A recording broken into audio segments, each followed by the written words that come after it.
네, 백신을 맞은 뒤 건강 이상이 우려되는 경우 보건소에서 방역 패스 예배 확인서를 받을 수 있는데요. 그런데 기준이 너무 까다로워서 예배를 인정받는 건 하늘의 별 따기란 불만이 나오고 있습니다. 황보혜경 기자가 보도합니다. 식당을 운영하는 43살 이양우 씨는 요즘 PCR 검사를 받는 게 일상입니다. 어깨를 다친 뒤 1년 가까이 염증 치료를 받으며 백신 접종을 미뤄왔는데 방역 패스가 도입되면서 다닐 수 있는 곳이 크게 줄었기 때문입니다. 백신 접종 후 통증 악화가 우려된다는 의사 소견서를 들고 보건소를 찾았지만 방역 패스 예외 대상자가 아니라며 거절당했습니다. 이제는 마트에서 식자재 사는 것조차 어려워져 착잡한 마음입니다. 몸이 건강한 사람이 예외 확인서를 요청한 게 아니라 의사의 소견을 가지고도 요청했는데 이렇게 반려되고, 장보러 다니려면 이거 PCR 검사를 일주일에 일단은 2번 이상은 해야지. 백신 접종 뒤 이상 반응이 나타났는데도 예외 대상자로 인정되지 않는 경우도 있습니다.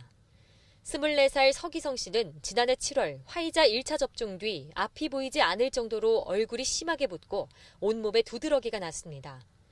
병원에선 백신 부작용으로 보인다며 2차 접종 예약까지 취소시켰지만 방역당국 판단은 달랐습니다. 백신 접종과의 인과성이 인정되지 않아 방역 패스 예외 대상자가 아니라고 본 겁니다. 이 부작용이 목으로 갈 수도 있다고, 목으로 만약에 오면 호흡곤란이 올 수도 있어서 조심해야 된다고 말씀하셨어요. 이런 상황에서도 저는 예외자로 등록도 안 되고 백신하고 관련도 없다고 하니까 되게 많이 힘들었습니다.